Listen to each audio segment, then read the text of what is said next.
live. Kia ora koutou, tamariki ma, and welcome back to Jobless Behaviour. My name is Maria Richman. And my name is King Axel. And today we have, yet again, another special edition of Jobless Behaviour where we're dissecting a pop Bible. Pop Bible time. Yes. Now, if you listened to our last episode, Teenage Dream, Katy Perry, at the end, I announced my pick for the pop Bible being Emotion by Carly Rae Jepsen. Yes. And at the time, I was met with some resistance. Yes. Look, I have been trying this new thing where I'm learning to accept when I'm wrong.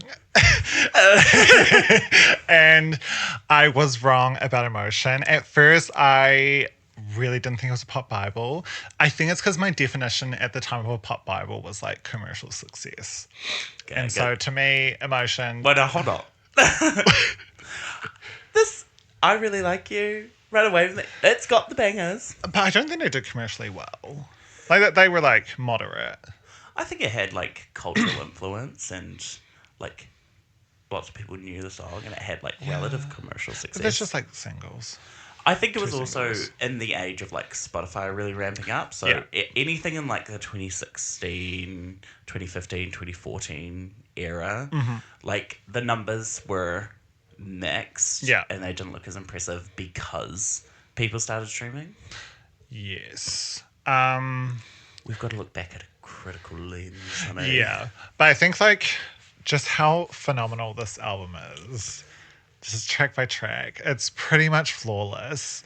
No, I love it so much. I want you to cut back into TikTok a flashback to you being like, Emotion. That's not a pop You being Bible. like Emotion pop Bible. I was like, no. No, absolutely not. What are you talking about? No, I think it's because I think I'm beginning to mind control. Okay, Axel. I think I can be such a music snob, and I'm like, Carly Rae Jepsen is so just like, but I feel like I mentioned Does this it, like, pull her out of the Kia asylum for you? yeah. Yes! I feel like as I'll go through the tracks, I kind of explain it more, but just like that sort of cheesy pop, but she does it so well, and it like does it with like really great intention. Yes. But no, I love this. I'll be honest as well. I've only really listened to this album in the past like few days. Fab. Yeah, no, I was getting ready because I was like, we're going to have to do a pop Bible. Okay, let me listen to Emotion. I'm going to have such an evil grin this entire episode. Like, yes, Like, come to the dark let me start side. taking my notes and stuff. And no, I really liked it. No, I just really liked it. Oh, we should address the elephants in the room. Yes. We are recording Yes. this podcast in video. Now, if you are wanting video recordings of our previous podcasts, what you can do is you can go to YouTube and you can type in beautiful woman and just play that video while you're listening and you get the same idea. Yeah, pretty much same thing, yeah. Wonderful. Where do we start? This is a tricky one because I don't remember singles, obviously the two singles, but I don't remember the order or like the start of the era. I know we made the joke of like Teenage Dream where we're like, if you haven't heard this album, you should check it out. This is a pop Bible where I hadn't heard the pop Bible and I checked it out. Let me tell you, as like this is gonna make me sound crazy. As like a 20-year-old, I was having this like real like reminiscent phase, and at every party and kick-ons I would just go to the music and just slip in a few like tracks that weren't singles from this album, just to like get people's gauge. Like it would literally be like Warm Blood would start playing and it just like would fill me with so much joy to hear people like see people like look around like, what is this song? No, I loved it as well. I thought, here's the thing, you just don't expect. When you know people don't know the music you're into, but you feel like it's really good, and then you play it and they enjoy it, it's a good feeling. Which is what this entire podcast is going to be for me. Yeah. Because I've been such an emotion truther since its conception, truly. Yeah. Yes, this album came out, I believe, when I was 16. It was deeply formative to my brain psyche. Probably the beginning of brain rot for sure. Because I like reference internally this album so much, and nobody gets it because, not many people like know this album. Yeah. But like, oh my God, it is just so phenomenal. Yeah. Yeah, no, I loved it. I mean, we can start, I guess, with the cover art and title. Yes. How do we feel about the cover art and title? If you're watching this podcast, you'll know that I'm currently wearing a sweater akin to Carly Rae Jepsen's. Yes. I will say her sweater is just fucking atrocious. Yeah. I hate the actual image. Yes. But like what it represents, like again, it's just her little fuck ass bob, her little brown bob, Yeah. a sweater, black leggings, which are stretching at the knee. Again, I know so much. I could tell you every single detail about this album. It's stretching at the knee. Yeah. But like, it's just her there. Honestly, all the credit that Arena gets for that pose on that stool. Yeah. If you, Mama, Nikki challenge where It is kind of like she's just doing fucking anything. she is just doing fucking anything. Yeah. I mean, yes, it's like boring, but it is like the image for the album. Yeah. And so it kind of becomes like iconic in that way. Yeah. I think it was trying to like replicate like 80s album covers. Totally. With like a more modern take, but because it's like the modern take, it is a little bit like. I mean, I think it also like obviously black leggings with a black background. It really focuses on like, just her in a sweater, cozy vibes. Yeah. It gives like an intimate sense and like Yeah. a more open knowledge of Carly Rae Jepsen. Yeah. Like, and of course it being called emotion. Yeah. It's like not necessarily a vulnerability that she's showing, but like an openness, like come learn more about me. Yeah. Yeah. Well, because I was trying to look into why it was like spaced as emotion. Yeah. There's not really a clear answer that I could find. Yeah. I saw one thing where it was basically her explaining like the word emotion tends to be used like negatively, like being too emotional and stuff. Yeah. And so she wanted to really emphasize the word. So each syllable. Like, you know how in the dictionary they like say a word and then it's got that other one that's like how it's almost like that. Yeah, it was the way when I was looking into it, it was like each syllable is like that's how it's announced, like emotion. But it doesn't really feel like It's if also that's just it, I'm like not that I believe the title track is like totally significant on this album, but that is how she like spaces it out in the song. Yeah. Even though the song isn't phonified, it's not spaced out like that. Yeah, which I find interesting. I think just because it's the album title, it's on the cover art and it's spaced out like that, I expected a bit more like intention. But to find out it's literally just because that's how it's like sounded out. This emotion. Yeah. Other than that, just because I don't really know much more about the era, choose get into track list.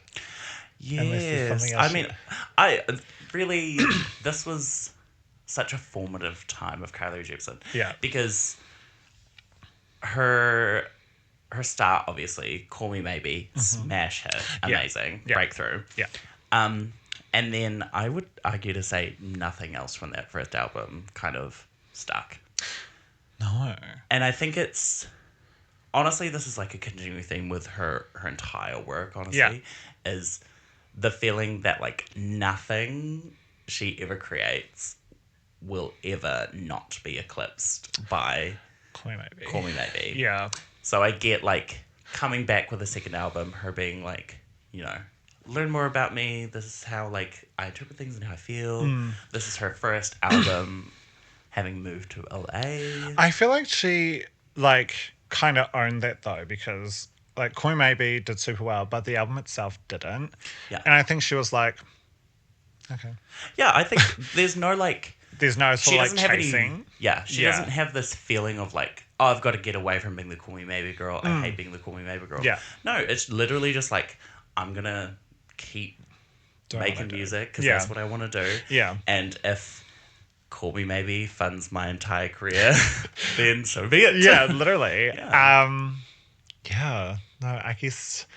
Are you ready? I Are am. you ready? I have never been more ready for anything in my life. We open the album with Runaway with Me. Okay, pause. 1 second. 20-minute segment. This song is pop perfection. Absolutely. I could go on a whole rant about this song. Yeah. This opening this entire album, and this might have been the first single, I believe. I think so as well. I'm pretty sure it was. Actually, I think it was Really Like You. I Really Like You. Was it? I don't know. We won't get too much Whatever. into it. Yeah. But like opening this album with that hard saxophone. Yes. Iconic intro. Yeah. Nothing has hit harder since. Yeah. Like, truly, I will always be chasing the high of hearing that saxophone note for the first time. Yeah. Truly. Even, like, when this song comes on shuffle, because there is, like, a half second of silence before the saxophone starts. Again, hyperfixation's activated. That Pink Panther is meme. The song is at 0 seconds, implying that it has not started yet. No, but there's like a half second silence. So like if you don't have the fade on Spotify, which I choose not to sometimes, like and your song shuffling around, the song completely ends. You get half a beat of silence, and then that saxophone plays, and oh my god, the entire it creates such a boom for the beginning of the song. Yeah, this album opener like reminded me of a similar feeling to like Teenage Dream. Yes, it's almost like similar themes as well, like just being like in love, young love, pure bliss, just beautiful. I would say it is so interesting to have such like a loud booming saxophone to open it, and then immediately you strip away all sound, and then you build from scratch again. Yeah.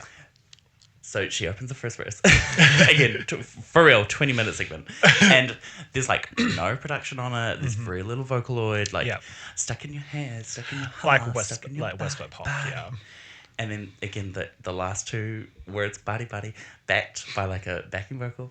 I will dissect this for 2 minutes. I'm not kidding. It like slowly like builds and builds. And then you get all the way through that first verse to the chorus or the pre-chorus. You make me feel like. Yeah. And that's backed by Vocaloid again. Yeah. And it just all builds up to an explosion in the chorus as well. Yeah. Baby! Yeah. The beat is like almost galloping. Like the song, and she does it throughout the rest of the track list. She's really good at painting a picture of what each song is about. You are running through a city. Like that galloping, you are almost sprinting through the city with someone. Phenomenal bridge. Oh, don't even. Phenomenal bridge. Literally, just the way it makes me feel is indescribable. Oh no, literally, same. Like, I haven't loved many things in life. Yeah. Peacock by Katy Perry and Runaway with Me. Yes. Firstly, My Funeral's starting to sound like a banger. Okay. Literally. Do you want to DJ My Funeral? Just these two songs on repeat. Well, yeah. But I need you there, just, giving the vibe. Amazing album opener, perfect pop song. Yeah. We then go into Emotion. This emotion. So my first note I have is it's earworm material down. On the first listen, I didn't really like it, but I think it's because it comes straight after Runaway with Me. It's a lot to follow. But I found myself humming it the most after the whole listen. Yeah. Her writing and delivery on this track is so good. It's just so catchy. The way she enunciates and delivers words makes it such a great pop song. Like, even in these first 3 lines. Firstly, the second word of the song is tormented. And the way she pronounces it is like, be tormented by me, babe. Yeah. Wonder how I do. Yeah. Like, she's switching between the consonation and the vowelation. Yeah. And how's the weather? Am I better now that there's no you? Yes, like it's something I really noticed throughout the whole album is she is such a master at like delivering like lyrics. Because with anyone else, I would probably be like, this is garbage. Yeah. But the way she delivers it, it's so convincing. Just like a master of pop, really. Drink tequila for me, babe. Let it hit you cold and hot. Yeah. Let your feelings be revealing. Oh, it's the writing and the delivery. It all just comes together so well. Yeah. No, yeah, I like it. So good. I think being in between Run Away With Me and I Really Like You does kind of eclipse it a little. But I think as a standalone song, it is a good song, yeah. Yeah, I think this is for sure like one of the songs that I would listen to even separately from the album. Yeah. Like it's a cool song to listen to. Yeah. And again, it builds and like has its moments. Yeah. And honestly, again, this is one of those songs where like she could go further with the vocals, but she doesn't need to. Yeah. So she just like, she delivers a humble performance. Yes. Yeah. Yes. We then go into I Really Like You. I have in my note that this track made me realize Miss Carly is a pro at the cheesy pop genre. Fucking know it. Yeah. She curates a vibe so perfectly in what would be just like a mindless pop song. It's got all like the repetition, the like cheesy lyrics, but it's once again delivered so well. Yeah. I mean, the star of this song for me, and truly, in my opinion, I think, is the bridge. Oh, yes, yeah. Like, again, it just being mindless pop song, and then we get to this bridge. Yeah. Who gave you eyes like that? Said you could keep them. I don't know how I think to even act, when I or first if listened to should the be song, leaving. that was like, I was like, oh, this is nice. I'm running out of time, going out of my mind. And I was like listening to the song doing notes. I remembered in my head Tom Hanks in the music video. Yes, honey. Yeah. Yeah, it's so random. My note is literally Tom Hanks in music video? Question mark. I have a question. Is Tom Hanks the one in that movie where they get lost in Japan? Forrest Gump. Forrest Gump. No, I didn't mean Forrest Gump. That is Tom Hanks, though, King Axel. Very good. Honestly, I think Forrest Gump might be the only film that I like know of Tom Hanks's. I'm not a movie. And Toy Story. Yes. We then go on to Give Me Love. How do you feel about Give Me Love? Again, this is like a slower kind of, more paced song. And it's not quite a ballad, it's not quite a pop song. Yeah. Carly Rae loves to give these like mid-tempo, not ballad, not pop song songs. Yeah. And I feel like that's honestly why a lot of people consider her to be a little bit of a flop, because they can't quite place her in a lane. Yeah. But like when you kind of deconstruct the idea that a pop song needs to be like radio play, like banger party vibe. Yeah. It's kind of eye-opening to experience Carly Rae Jepsen in the sense that like, it's all immaculate no matter what pace she's performing at. I agree with that, but I felt like Gimme Love has such beautiful production, but I do feel like it's a little bit boring and it doesn't really hit where it's like heading to. Like the bridge is really good. Yeah, I think it kind of hits the same notes as I Really, Really Like You. Yeah. And is kind of talking about the same thing Yeah. in a way. Yeah. But I think it delivers it thematically in a way that's like not, it's giving it in a way that's expecting or like asking to be loved, which is kind of a good flip on it. Yeah. Like I feel like I'm pretty sure the bridge is either like 4 8 bars long, and it's like it's really building in that moment. And it's the way we are together. Yeah, and it just kind of goes back to the chorus that is like so repetitive. And by this point, I was a little bit like, Yeah. Okay. Especially after I really, really, really, really, really, really like you. Yeah. Having Yeah. another repetitive song, essentially about the same thing from the other perspective. Yeah. It's like Yeah. I can understand how it wears. Yeah. Yeah. Yeah. We then go into All That. This is where she's starting to really like. I get the theme of the album. Yeah, this is 80s 80s down. down. It is so good. Like So 80s good. pop power ballad. Like I get the like image of like a lounge singer sort of performing. It's like I can just so imagine like an 80s pop star. Yeah. This being like a big song for them. No, I love this song. Yeah. I mean, like, again, the power in her to like not shift this into ballad territory, but like Yeah. to really just go as slow as Yeah. possible. Yeah. Especially after like starting the album on such a high note. Yeah. And then just slowly, song Yeah. by song, bring it down, Yeah. bring it more controlled, bring it like, Yeah. slower without making it boring. Yeah. And making it like, again, this feeling or like this theme of intimacy and like bringing someone closer and like revealing yourself more. Yeah. And this is like a really intimate listening experience. Yeah. Like you truly do feel like you're on the heart-shaped bed with rose petals Yeah. and she's just singing directly to you like, Yeah.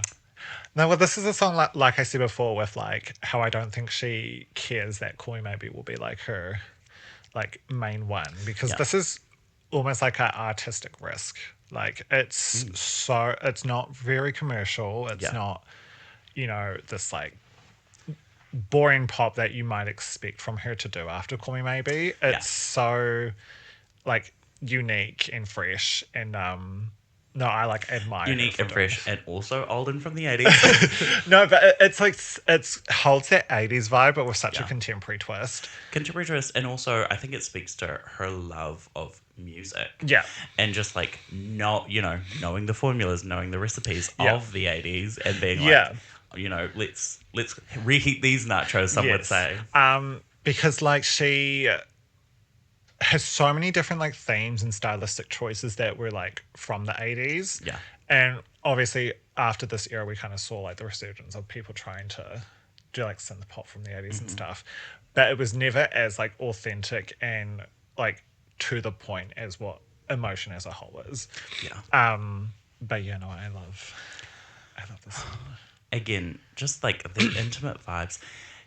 Candles, bathtubs, like it just feels so romantic. Yeah.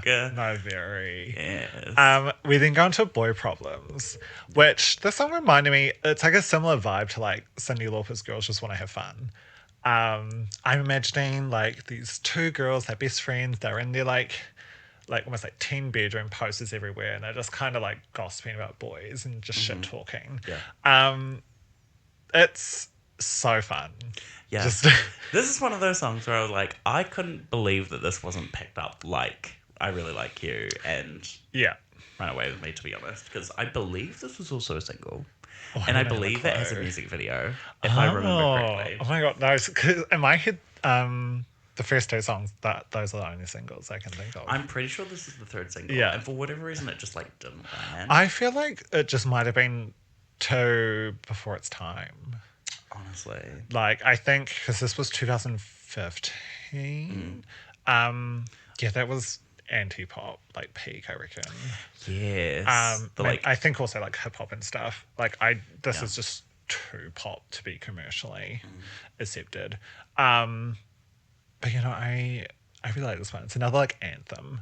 There's lots of anthems on this album, but yeah, this is one of them. Yeah, again, you just get that vibe of like you're at a sleepover, you got a side ponytail, Yeah, you're on it's the very, phone like- with your bestie, like, oh Yeah. my god, he's so annoying. Yeah, and then, like, literally. she opens, if you're gonna go, if you're gonna stay, then stay. He's not gonna change anyway. Literally. It's like, really It's- gathered in the first single of the song. it's that like literal lyricism where it's because like when you're talking with your friends and stuff, you're not like constantly doing metaphors and shit. Yeah. It's just you are literally just having like a bitch off sort of thing where you're just shit talking. Yeah.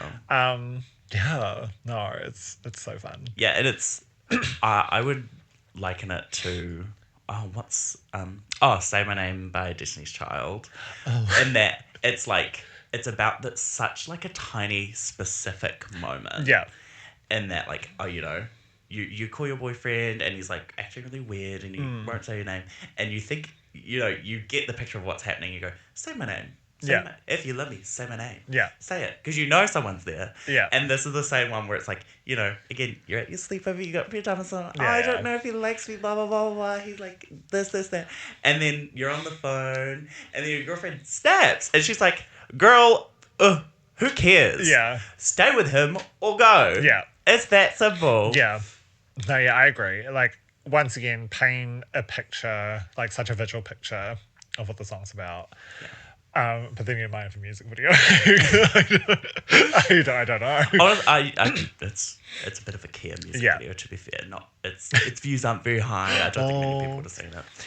But honestly, the song, so good. Yeah. And the post-chorus, I think I broke up with my boyfriend today and I don't really care. Yeah.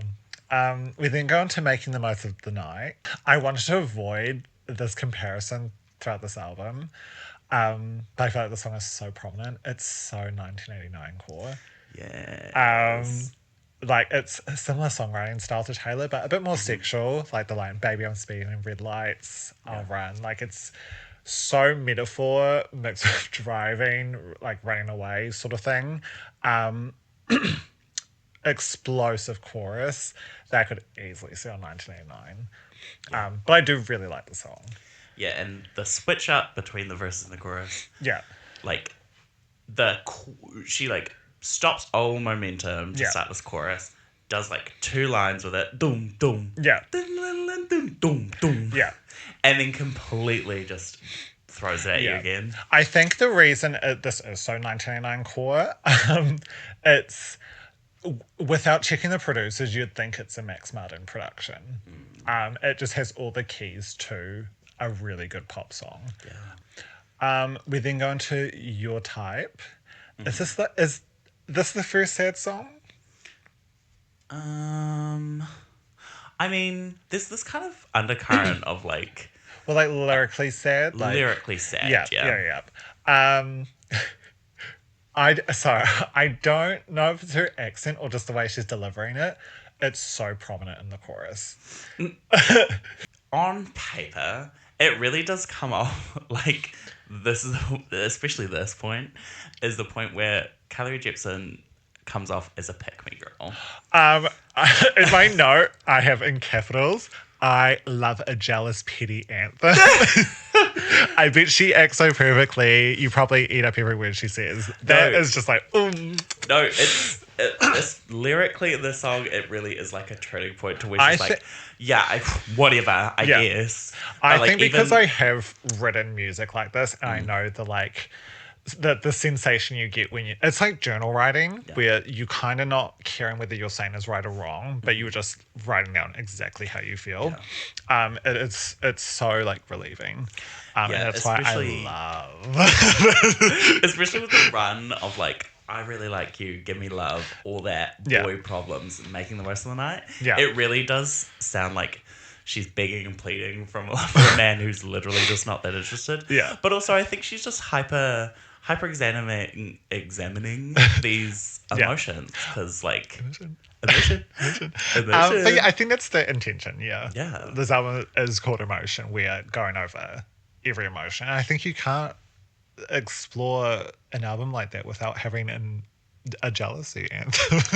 Where you just, no, because she's screaming in that chorus. She is before I properly listened to this album, this was a song that already stood out to me. I get just the structures of these choruses, and these bridges. Like, she's just such a masterful writer, and like performer. The way she performs it, the way she announces some of these syllables and vowels, like. It'll stick with me Yeah. forever. Yeah. Yeah, I love it. We then go into Let's Get Lost. This is probably the first song I wasn't too crazy about. It's a bit like more surface level, especially after all these like Yeah. super like invasive emotional songs, and then this one's very like Yeah, it felt a tiny bit like filler. I can understand that. Yeah.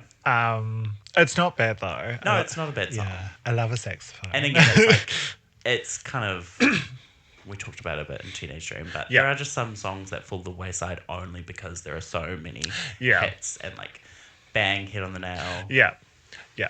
Yeah. Yeah, and then after that we go into LA Hallucinations. Yes. This is like back to the EDM, like heavy pop, like Yeah, Run Away With Me. totally. I first listen, it wasn't sounding promising. The chorus is really good though. See, it's once like, ag- once you ag- don't really understand where this song is going. No. And then the chorus starts, and you're like, Wait. did she like scrap a song? Yeah. And then just move the chorus and was like into this song? I think this might be an example of like a song that was chorus written first, and then the verses might have been put in to try fill it a bit. Once again, delivery of the lyrics and enunciation. Yeah. She's rhyming the first and second syllables, like hopping, shopping, and she enunciates hopping. Like so, it's so catchy. Like no shop can fill me up. There's a little black hole in my golden cup. Yeah. So you pour and I'll say stop. Yeah, like just once again, master at delivering a pop song. But then this is such a song that I'm like, I will stand behind it, and then people will listen and be like, "What?" Yeah, no, I like as I re-listened to do my notes, I was like, "Oh, I really like this one," but as I was like being very critical about it, I was like, "Oh, there are like a few downsides." Take me into your arms again and save me from LA hallucinations. I think it might be a bit too metaphor heavy for me. I see that. But then we go into Warm Blood. This is a hidden gem of a song. This is the best song on the album for me, and I will confidently say that without saying about another song. It sounds like she's crying this whole song. Yeah. The verse, her vocals are shaky. The chorus, it sounds like she's singing through like strained tears. Yes. And I guess it's hard for me to dissect some of these songs, especially because, like, you know, me being, I think, 16 years old. Yeah. Like, flipping through the pamphlet on my CD. Yeah. And, like, going through the words line by line. And kind of melding, like, the actual lyricism and the tone of the song. Because this one, like, it sounds so sad. And then you get to, like, the lyrics of it. And it's so, like... This is one of the songs I'll say she kind of sacrifices how she's announcing words to kind of use her voice more like an instrument, because you don't really like get a sense of what she's actually saying. Yeah. Especially in this first line. I've got a cabin of secrets. None of them are for you. Yeah. Like, she's kind of just... Like, she's painting a picture, but it's a different picture to what she's actually, like, meaning. Yeah.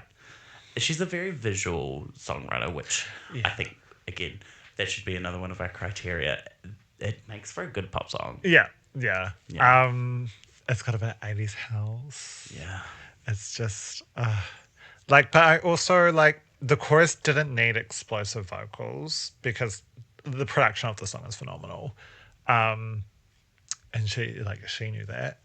And also noted the pre-chorus is so heavy metal loved. Code it down. I love a diluted beat break, you know, because it builds so well. I love this one. I love this one so much. Again, just this... it gets to, like, this point of the album, I think. And then every time a song comes on, I'm like, oh... It's just amazing she's got this many good songs in a fucking row. Yeah. Like, there's no other way I can describe it. Yeah. Yeah.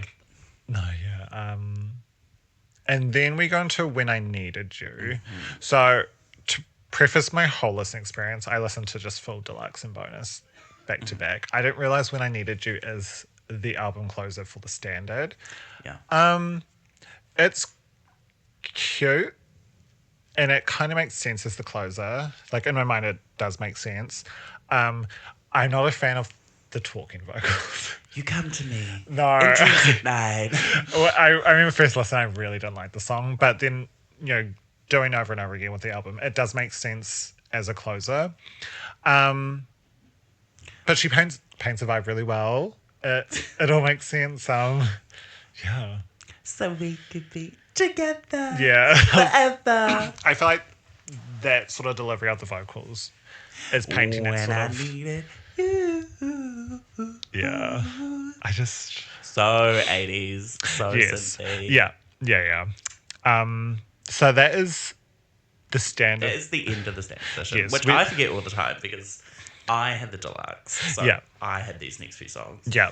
And I always associate them being on the album. But Yeah. I also do kind of like that album we've just discussed. It's like way more heavily 80s influence. And like I can see why she cut it there and why she cut it like, this is it. Yeah. I think these next few tracks give like some more insight into at least what she was going for in the album, I want to say. Yes, some of them don't make sense to me, but then that also the deluxe and bonus tracks. So I'm like, well, that's why they don't. I didn't like Black Heart, which is the first deluxe. Oh, all right. It didn't stick with me. It reminded me of Cash's Dinosaur. Okay, but I love that song as well. But I feel like Dinosaur was so campy. Whereas this one doesn't feel as campy. It's like similar production, but I can see what you mean by that. yeah, I also noted that if this was released today, it would be considered a hyperpop song. You know what? I totally see that. And because it's a little bit awkward, a little bit hyperpop, but the lyrics And aren't. there's like a really like, it's not industrial, but the sound, I can see it being like. It's very like hyperpop 8-bit production. Game Boy sort of thing. Yeah. But But when Marina does it, it's a flop. No. Oh yeah. Oh yeah. It's almost the continuation of Your Type. Like it's the pettiness and then it's like the feeling invalidated because of like a rejection or that vibe. I mean, I guess like saying that, yes, and I think that's why it's like deluxe, like kind of, I don't want to say scrapped song, but like it doesn't convey that emotion as well as Your Type. No. Again, in the inverse, it like the lyrics are very heavily like saying exactly what she means, but then the vibe of the song and the tone and the production and everything undercuts it almost. I just well, first listen, I was like, okay, the verses are questionable, but prior experience, she knows how to lift it and she doesn't. And I was she just doesn't like, lift this one. No. But I think it is because it's just a few ideas confused. Yeah. Yeah. We then go into I Didn't Just Come Here to Dance. We're back with an anthem. We're fucking back. This is, I think, the only song that is like pure 80s house beat. Yeah. She is giving like an EDM feature vocalist taken back to the 80s. Yes. Like it's so What a good. concept album, firstly. Literally. Oh my god. Like it's so like authentic to the time while also being modern. Yeah. No, I love this song. For the longest time I thought this was the closer for this whole album for some reason. No, yeah, I really like this one. This is an immaculate song in my opinion. Yeah. The way it builds, the way it like, again, she knows exactly when to like cut a production, give you a bit of silence in a moment to like soak it all in. Yeah. And then runs it back, pulls it back. Yeah. Like, as much as I would still say this is a pop song, it is crafted like an EDM song. Yeah. I would almost say she'd make a fierce DJ. Like, she knows when to, like, pull it in, take it out. I feel like she'd make a fierce DJ. Well, if you can make music, you can probably DJ. Yeah. DJing's... No, I mean, like, I need her to take, like... I'm just saying stuff Emotion now. Wheel Tour DJ. No, I need her to like be like Calvin Harris. I need her to start producing tracks like that, sing on them, whatever. Yeah. But then like, yeah, I need the world to produce a new DJ, and I think it should be Carly Rae Jepsen. Yes. No, yeah, I love the song. I love the song. We then go into favorite color. And another time I had to mention the Taylor Swift 1989 comparison.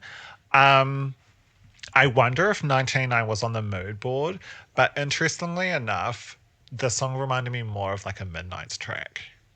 Oh, I see that. Yeah. Midnight's is kind of reheating the 1989 Yeah, a true. bit anyway. But Yeah. Like when I was like, oh, Taylor Swift vibes, I was like, I don't see this on 1989 though, but I do see it on Midnights. And I think it might be because it sounds a bit more modern. I see that. Yeah, like a bit ahead of its time sort of thing. Well, I'd say that about anything Carly Rae Jepsen does, truly. But yeah, no, I like the song. Another one where when I was re-listening, I was like, oh, I don't remember this one. Play it. Oh no, I do like this. Yeah. Yeah. Again, an anthemic feeling. She knows when to take it slow, to bring it fast, to really give it to you in the chorus. And some of the words she chooses in the lyrics she uses is like really services her like how she pronounces when she sings. Yeah. Like kaleidoscope. Yeah. Kaleidoscope. Yeah. No, well, she's just a master at it. Truly. Yeah. No, it's so like inspiring because it's like people should be taking notes to how, like, if you're gonna write like cheesy pop songs, you need to be able to deliver it so well. Yeah. Otherwise, it's like there's an art to it. There's an art to not only just songwriting but making that song be received well. Yeah. This is also her most basic chorus, which I think just services the song, but also emphasizes the themes and stuff she's discussing in it. Paint me up, paint me up, paint me up. Yeah. You're my favorite color. Again, the warm fuzzies that just fill you in this entire album. Yeah, well, she's just so good at it. She's so good at it. Her voice down. Yeah. She either sounds like she's singing through the biggest fucking smile or through tears. Like, it's so... And I think it might be the music video to that song that 10-second bit went viral. I can't remember what it's called. What happened was... we reached the moon. Oh, yes. I think that might be just brain in my mind. I'm like, she sings like that all the time now. Lost in space. Like just huge smile. I'm coming back for you, babe. She was talking about emotion. I'm coming back for you. I felt so bad for her when that was the only segment that went viral and everyone's like, oh, I listened to the whole song, I didn't like it. No, the song is completely different. Yeah. Again, I feel like that was like a scrapped bridge from like a different song. Yeah. Because that song's really like, ballady and yeah. core. And then, again, but that bridge is what she was doing in emotion. Yeah. Those people should go listen to this. Yes. We then go into the bonus tracks. I will say before I talk about these two tracks, I don't really know the intention of like why they were put on, other than they are just quite literally bonuses, and therefore, like, some of my notes, like, are all goods because they're just bonus tracks, like fan service. They're not meant to like add to the story or like direction of the album as a whole. So the first one's Never Get to Hold You. Another track where the production is like the highlight. It does overshadow her vocals a little bit. Like, I compared this song to Warm Blood, but Warm Blood did it like 10 times better. Yeah. Like a good production, but the song itself, it didn't hit as well. Yeah. I think because I wanted Warm Blood's nachos. And it just wasn't as good. Yeah. You can kind of tell when she's not like really going for the emotion in a song. And I think Yeah. this is one of those times where she's just like, Yeah. I don't know if. It's a little bit waffly. Yeah, I think She's just saying a whole bunch of shit. And I think it kind of gets lost in space. Emotion. I think, yeah, she's going for this like story or narrative that like, you know, she's lost an opportunity with someone or whatever. Yeah. But she's not really like going for the emotion on it. It's almost like Yeah. she wrote the song and then she released the album or whatever, and then they were like, you know, can we have some bonus tracks? And she was like, oh, well, there's this one. Like, and then when she went to record it, she didn't feel the same way. Yeah. I never meant to hold you. Yeah. Like, it's almost like she's pissed off. Like Yeah. Like, if these were on the standard album, I probably would be more harsh on them. But I try to keep reminding myself these are quite literally just bonuses. They're not adding anything to like the full listening experience. You can't even buy them separately, I don't think. Yeah. So we then go into Love Again. Wait, have I said that I really Black Heart was the one I say I really don't like. I don't like this one more than Black Heart. It's too cheesy. See, It's Mama, too cheesy. But I feel like she's done it so well with the rest of this album. And then this one is just like... nachos were reheated for this one. This is like nachos with cheese extra cheese. Yeah, no, it was a bit too fun pop for me, a bit too cheesy. But I think it's also I'm just not a fan of that like melody line that's kind of like used a lot in pop songs. Ava Max is So Am I, Christina Aguilera with Pitbull, Feel This Moment. Dua Lipa's, what's it called? We're Good. Yeah. I don't know, like it's just I don't want to say it's overused because it's a very common one. It just has such like a naturally 80s vibe that I feel like a lot of people gravitate towards it. Yeah. It's such like a strong like evoker. Yeah. Yeah. Things with like power of fifths, like the chord progression. I remember studying it back in music, like how it's a very common chord structure to use in a song. Oh, yes. But yeah, no. Come through music knowledge. Anyway, I love it because it's so cheesy. And it's so cheesy because I love it. Like, it just... Again, this feels like a thank you or like a love letter to the emotion lovers. I think that's also why I like love it so much. Yeah. Is like, I listen to this and I'm like, I will learn to love again. No, Have I ever loved before? No. When I'll learn. There was like a theme, and I still haven't been able to put my like head around it. Of like, it's giving so Disney like fairy godmother vibes, and I'm just like, it always makes me want to say shut up. But again, I feel like that's her looking back at this entire album. Yeah, where she's like, you know, so smitten with like this point of her life, and like. You know, feeling these emotions and meeting these people and falling in love. Yeah. And like her looking back on it with a bit more like knowledge and a bit more maturely. Yeah. Just being like, girl, it's not that serious. Yeah. It'll be fine. Yeah. No, I mean, I guess I get it. Yeah. I wasn't able to get into this one. You'll learn to love again. Yeah. You'll learn to love it. I don't know if I'll play it again. But that is the side A of Emotion. Yes. We're not going to do side B today because, quite frankly, I couldn't find it on Spotify. Yes, some of us need to develop our researching skills. No, I just assumed it'd be on the albums thing, and it wasn't. And I was like, maybe I've got it wrong. Maybe it doesn't have a side B. it typically is an EP, but it's like... It's kind of just a continuation of the like 80s theme in a way.